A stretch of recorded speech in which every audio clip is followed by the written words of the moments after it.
On this video, guys, we're going to talk about pressure, and we're going to dissect pressure. I'm going to share with you guys a story that really changed the way that I prepare my horses to be ready for the pressures of life. Okay, but before we get too far into this, we need to start at the beginning.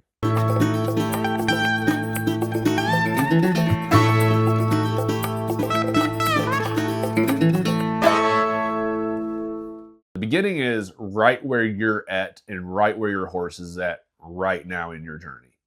Okay. And so I want you to take a quick little audit of pressure. And first, I want you to think about your horse. Okay. We're mainly going to talk about the horse's ability to handle pressure. Okay. That's the main focus of this particular video. However, we will hit on a little bit of the human's ability to handle pressure too. Okay. And I want you to think about, in your horse's education, what are ways that your horse understands and can successfully navigate physical pressure? So that could look like if you're riding your horse with two hands and you take up the hold of two hands, and that horse can vertically flex and give to the pressure of yielding to both reins. You might have a horse that you could laterally flex, one direction, one rein, and the horse can yield to that pressure. Maybe the horse can move away from your leg, and the horse can move away from that physical pressure. You can take a hold of the halter and ask that horse to back up or back a circle, and that horse can yield to that pressure. Maybe you can use a stick and ask that horse. I just visualized a horse that was learning to piaffe, right? And they're yielding to the contact on the front end and driving the hind end. You could go tap, tap, tap, and get that horse to start to change their tempo to where they start to learn the steps of piaffe, but they're yielding and positively responding to the aid of a whip, right? While yielding softly and in an understanding fashion to that of the bridle, and then learning how to get their feet in the right place. That was just the visualization that came to mind.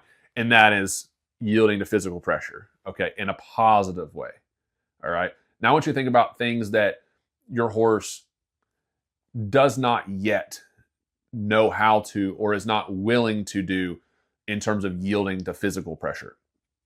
Okay, maybe your horse doesn't back up very well. And you're like, you know what?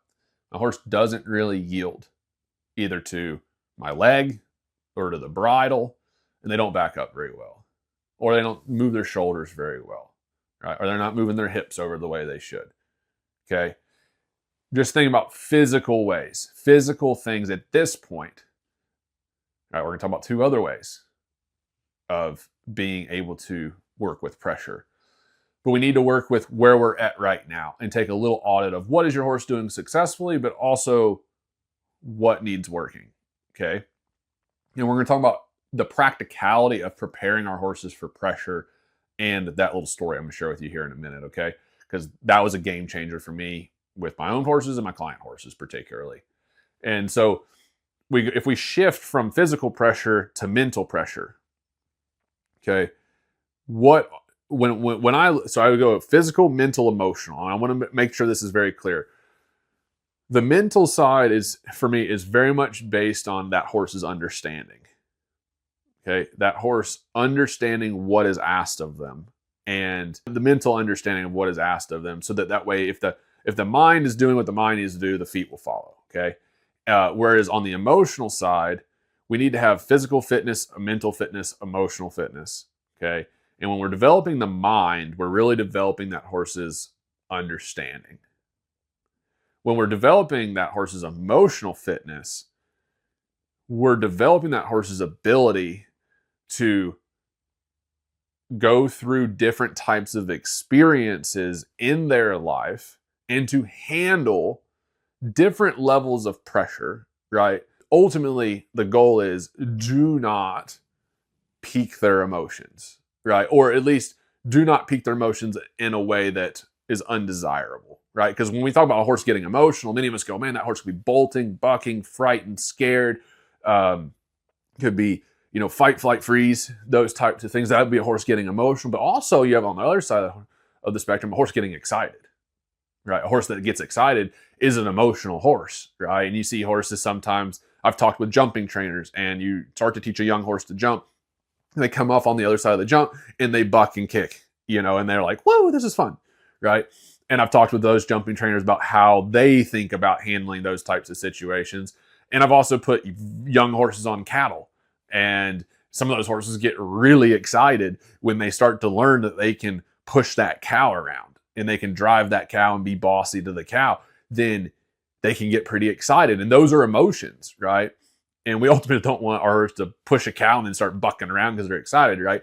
So it's still be an undesirable thing, but the horse being excited about their job is not a bad thing, right? So it's in how do they navigate the pressure, whether it's excitement or fear. How can that horse navigate that pressure ultimately so that we're developing a horse that has a very high threshold for pressure? And of course, right, here's the baseline, is that I think every single one of us that are watching this video can agree that our goal is to be as light, as soft, as subtle with our horses as possible, okay? And I'm going to boil this down to a very practical part of this approach, which is the amount of physical pressure that our horses do need to be prepared to handle, or the amount of emotional pressure that our horses need to be able to handle, or how much mental pressure can our horses handle, so that ultimately, whether it's physically, mentally, and emotionally, that horse is set up for a lifetime of success. Okay.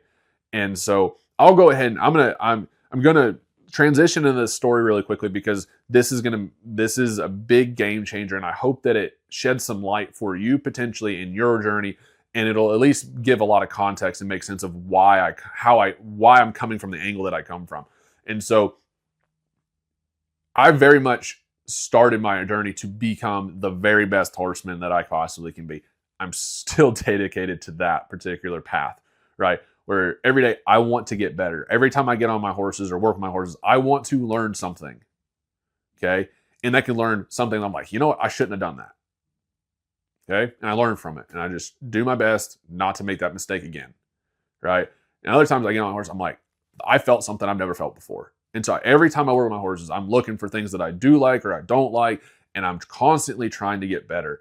And that's kind of a duh type thing. Duh, right? Like, we all want to get better. All right. We all want to be the best that we possibly can be with our horses and for our horses. When I got started as a professional training horses for other clients, I rode those horses to the best of my ability.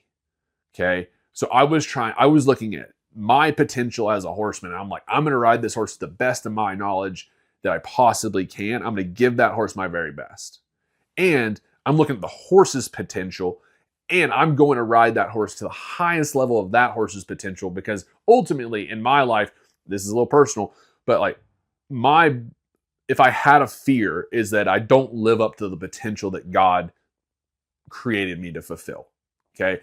And so very much early on when I was training horses for the public and for clients, it was not reasonable for me to think that I would hold that horse back from reaching that horse's potential. When I worked with that horse, I wanted to help that horse become the fullest version of what their potential was for that client, because I'm like, I'm going to give the best version of this horse back to this client, and they can see how awesome their horse is, and they can enjoy their horse at the fullest, at its fullest potential. And so I was riding that horse at the top of my knowledge and the top of my ability, and trying to get that horse to be the very best that that individual can be.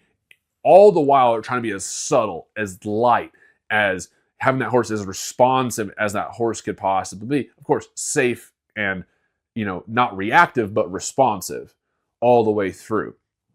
And so I was riding these horses with that vision in mind. And a mentor of mine, who's been in the industry 10, 15 years longer than me, even at that point and still today, because he's still older, right? He called me one day and he's like, hey man, he teaches clinics. And so he would see these horses go home, and then he'd go teach a clinic and see these horses with their owners. And he called me and he's like, hey man, you're doing a really good job with these horses, but they're too much. And I'm like, what do you mean they're too much? He's like, they're too responsive and for these owners, and they are ultimately too responsive mentally and physically. Okay, they were emotionally fit to handle pressure, but mentally and emotionally, or mentally and physically, they were too responsive, because I was trying to get that horse to be as responsive as that horse could be based on its own characteristics. And I wanted that horse as dialed into my seat as I possibly could get that horse. And it was too responsive to where, for an unconfident rider, the horse could feel almost reactive, even the horse is just responding. But if the rider doesn't have awareness of what they're doing, the horse's responsiveness can feel like reactiveness. And so he's like, you just need to dial it back a little bit and get these horses prepared for these owners. And I'm like, so what do you mean? Like, I did get them prepared. I got the horse to the highest level I could get that horse, and I rode the horse to the best of my ability. That's what they paid me to do. Okay. And he's like, well, your job is to prepare them for the owner. And I was so hell-bent on doing what's best for the horse. And my expectation was, well, if they can't ride the horse, the human just needs to get better. Okay. And I still believe that. All of us as people, as horsemen and women, we need to get better. But it took me about 18 months to wrestle with this of, I was going to start subjecting these horses.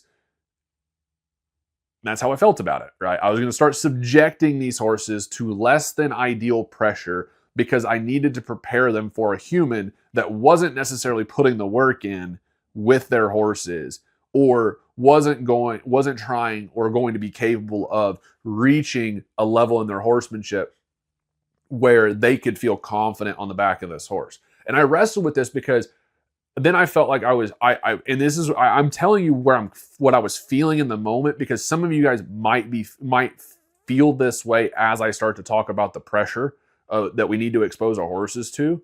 And my perspective shifted a lot on this over the years, but in the moment, I was like, I don't feel right about exposing my horse to excessive pressure that is not necessary, and it wouldn't be necessary if the human would just get better. Okay.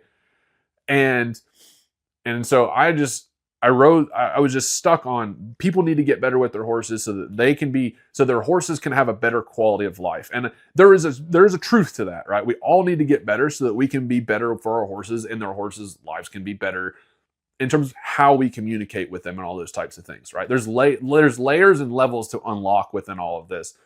But there was a level of impracticality that I was stuck on, which is, I don't have control over what the human does. I don't have control over the environment in the barn and the experiences that horse will be subjected to for the rest of that horse's life. I get the horse for 90 days at that point, right? I get 90 days with that horse. And I started to realize that my approach to preparing these horses to pressure, physical pressure, mental pressure, emotional pressure, changed when I took on the responsibility of not just helping that horse reach their fullest potential and me riding to the best of my ability, because guess what? I wanted to do that because that's what made me feel good. And I felt like if I was riding to the highest of my level, then I was giving my clients my best work. But the fact of the matter is that whether you're riding horses for clients or you're riding your horse for yourself, our job as the human is to prepare that horse for life events that horse could come in contact with for the rest of that horse's life. So if you're riding your own horse, it's your job to make sure your horse can handle physical pressure, mental pressure, emotional pressure that they might experience, even in the most unexpected events that come in life. Because handling pressure first is a thought process. How do we associate to pressure? How does our horse think through pressure? Okay, because they got to think about it before they do something about it first, hopefully, right? Otherwise, they're just straight up reacting and not thinking. And we don't want that either. So it starts with our association to pressure and our horse's association to pressure. But if you're riding your own horse, then it's your job to make sure that you're preparing your horse for all things coming down the pipe, okay, in life. If you're riding horses for clients, it's your job to make sure that you're preparing that horse for the types of pressure that horse could experience with their owner and in all of life's events. And so when I took on the responsibility of saying, my job is not just to help this horse reach their fullest potential, but my job is to prepare this horse for the owner that the horse has and for the life that the horse is going back to. Basically got a lot more of a practical approach to help those horses go be more successful. And so I won't get into like the exact approach that I took to make that possible, because there's a lot that goes into that, into the actual training program that we have. But we're going to stay focused on the pressure side of things. And so what this perspective shift did was it started to open up my eyes and open up my perspective to saying, how well does your horse handle certain types of physical pressure? Because we're not always going to be at our best, whether you're just riding out on the trail, riding in the show pen, riding at home, riding at a friend's house, wherever it is, right? We can't, if we're always just, if we're in the arena, in the neutral environment, riding that horse to the best of our ability, and then something unexpected happens, right? How is your horse going to handle that type of pressure? We have to know deep down in our heart and soul and in our mind, how's our horse going to handle you using a little extra leg or putting your spur on more than what you expected to or usually do? We have to know how our horse is going to handle pressure that is less than ideal. Okay. And that can look in a lot of ways on a physical sense. That can be, how does that horse handle pressure beyond what is the average norm in the bridle, in the reins, when you pick up on two hands? How does that horse respond? Or do they react? When you're riding your horse, how does that horse respond when you use more leg than the average amount that you would use, right? Because a dull horse is a dangerous horse, okay? A dull horse is a dangerous horse. A horse that is focused and responsive is a safe horse, okay? We want our horses focused, relaxed. We want them to understand, and then we want them to be responsive to that. And within that, we want our horse to know, hey, when I experience physical pressure, mental pressure, emotional pressure, what do they need to do? Okay? The thought process that I try to help my horses understand is that when they experience pressure, physical pressure, mental pressure, emotional pressure, the first thing I want them to do is focus to me. Bring their focus to me. Okay? So if they're feeling a little frightened, focus to me. I'll provide you guidance. I've got your back, right? And if you feel physical pressure, whether that's the right rein, the left rein, both reins, my foot, a spur, a stick on their side, a stick on their shoulder, like, okay, whether you feel physical pressure, what I want you to do, bring your focus to me. Bring your focus to me. If you feel mental pressure, right? In mental, the difference between the emotions is the emotions that we talk about. Earlier. The mental side really taps into the horse's understanding, okay, or lack of understanding. So when I'm really working on that horse's mind of where their focus is, or if they're distracted, or do they understand or not understand what I'm working. When I'm working on those mental components, then the first thing I want them to do is, if I'm providing them instruction or guidance, is to first focus back to me. The more that they focus on me, the more they can relax.